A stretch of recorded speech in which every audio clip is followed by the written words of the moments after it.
श्री गणेशाय नमः। बोलिए श्री गुरुदेव भगवान की जय। बोलिए श्री उमापति महादेव की जय। श्रावण मास महात्म व्रत कथा 5वां अध्याय। श्री भगवान ने कहा, हे सनत कुमार, कोटिलिंग का महात्म और पुण्य का विधान नहीं कहा जा सकता।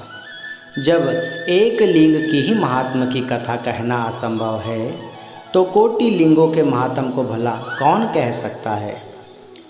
श्रावण मास में मात्र एक लिंग बनाने से भी जीव सदा मेरे पास निवास करता है।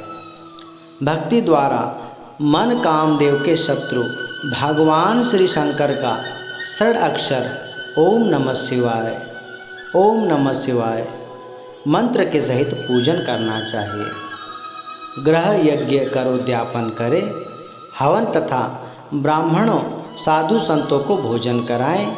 इस प्रकार के व्रत को करने से जीव की कभी भी असमय मृत्यु नहीं होती है।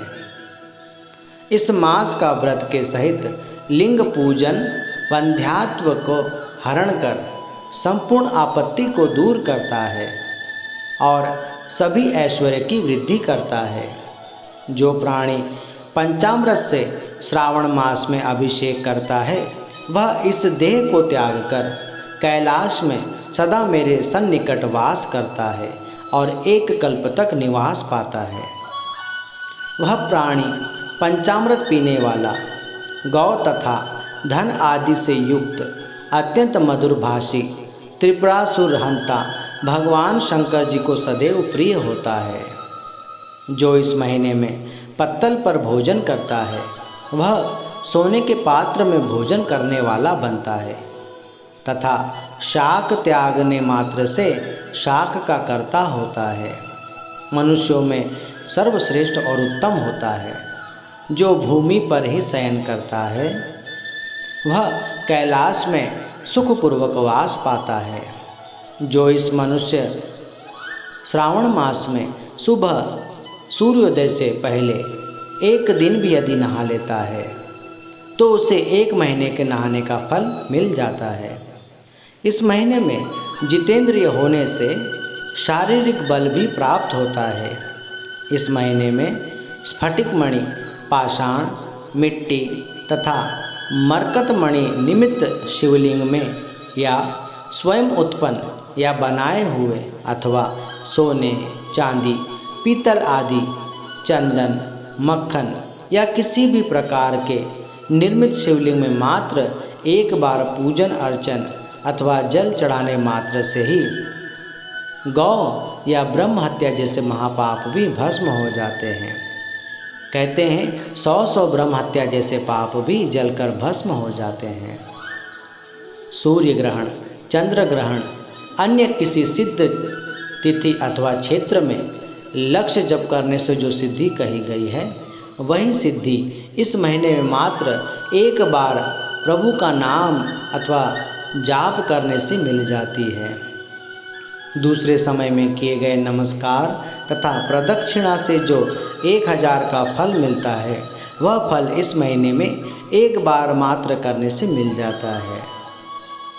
मुझे प्रिय, इस श्रावण महीने में देव पारायण करने पर सब वेद मंत्रों की अच्छी तरह सिद्धि हो जाती है। इस महीने में बिना पुरुष सूक्त पाठ के एक दिन भी व्यतीत नहीं करना चाहिए। जो इसको अर्थवाद मात्र कहता है, वह प्राणी सदा नरक को जाता है। समिधा, चरु, तिल और घी से ग्रह यज्ञ करे। धूप, गंध, पुष्प, नैवेद्य आदि से भेद द्वारा पूजन अर्चन करे। भगवान शंकर के रूपों का यथोचित ध्यान कर शक्ति द्वारा कोटि होम, लक्ष होम और अयुत हवन करना चाहिए। तिलों के व्याहृति मंत्रों से हवन करे। इसी को ग्रह यज्ञ नाम से जाना गया है। हे सनत कुमार, अब वार व्रत कहूँगा, आप सुनिए। सबसे पहले आपको रविवार व्रत कहूँगा।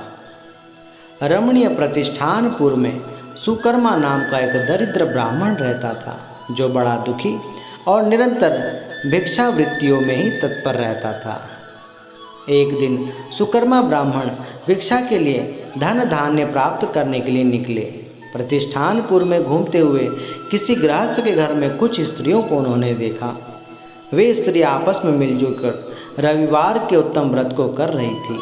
उसी समय उस ब्राह्मण को देखकर उन स्त्रियों ने पूजन सामग्री को जल्दी ढक दिया। उस ब्राह्मण देव ने उन स्त्रियों से पूजन विधि को जानने की जिज्ञासा प्रकट की। ब्राह्मण ने कहा, हे देवी, आप क्या कर रहे हो और आप सब ने इस व्रत को क्यों ढक दिया? आप सभी दयालु हैं, मुझ पर कृपा करें, इस व्रत के बारे में मुझे बतलाइए, क्योंकि परोपकार के तुल्य तीनों लोकों में कुछ भी नहीं और भक्ति के बराबर अन्य कोई धर्म नहीं है। समदृष्टि रखने वाले साधु पुरुषों का तो परोपकार ही जीवन है। मैं अपनी दरिद्र अवस्था से बड़ा दुखी हूँ।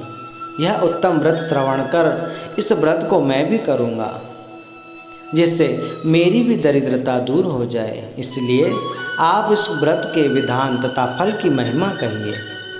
स्त्रियों ने कहा, हे द्विज, यदि व्रत में उन्माद या प्रमाद, विस्मरण, भक्तिहीनता या आस्था ना हो तो इस व्रत को हम आपको कैसे दे दें?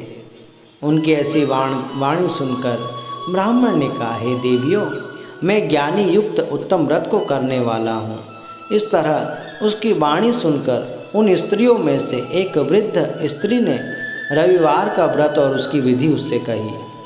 श्रावण मास के शुक्ल पक्ष के पहले रविवार को मौन होकर उठना चाहिए। नित्य कर्म से निवृत्त होकर शीतल जल से स्नान करें। पान के पत्ते पर 12 परिधि वाला मंडल लिखें। उसको लाल चंदन द्वारा सूर्य नारायण के तुल्य गोलाकार लिखें।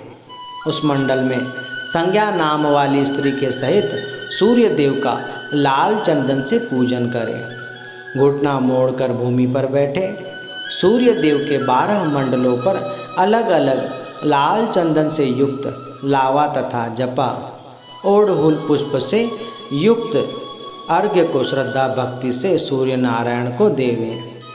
अर्घ्य को रक्षाक्षत, जपा पुष्प और उपचारों द्वारा युक्त करें। नारिकेल बीज और खंड शर्करा से युक्त सूर्य देव के मंत्रों को कहकर नैवेद्य अर्पण करें। सूर्य देव के 12 मंत्रों द्वारा स्तवन करें। 12 बार नमस्कार करें, 12 बार प्रदक्षिणा करें और 6 सूत ले आए और उनको एक में मिलाकर उसमें 6 गांठ लगावे। उस सूत्र को सूर्य नारायण को अर्पण कर उसे अपने कंठ में बांध ले, भाव गले में पहन ले। 12 फल से संपन्न वाइन ब्राह्मण को दे दे। इस व्रत की विधि को किसी से नहीं कहनी चाहिए।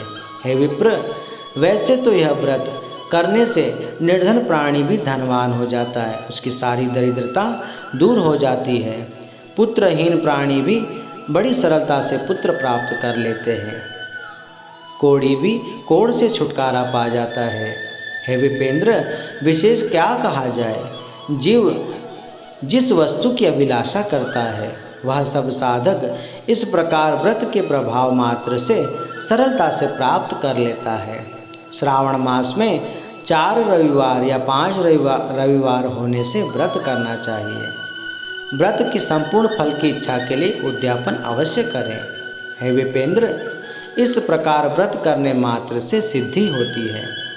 वह ब्राह्मण उन साध्वी स्त्रियों को नमस्कार कर अपने घर चला आया।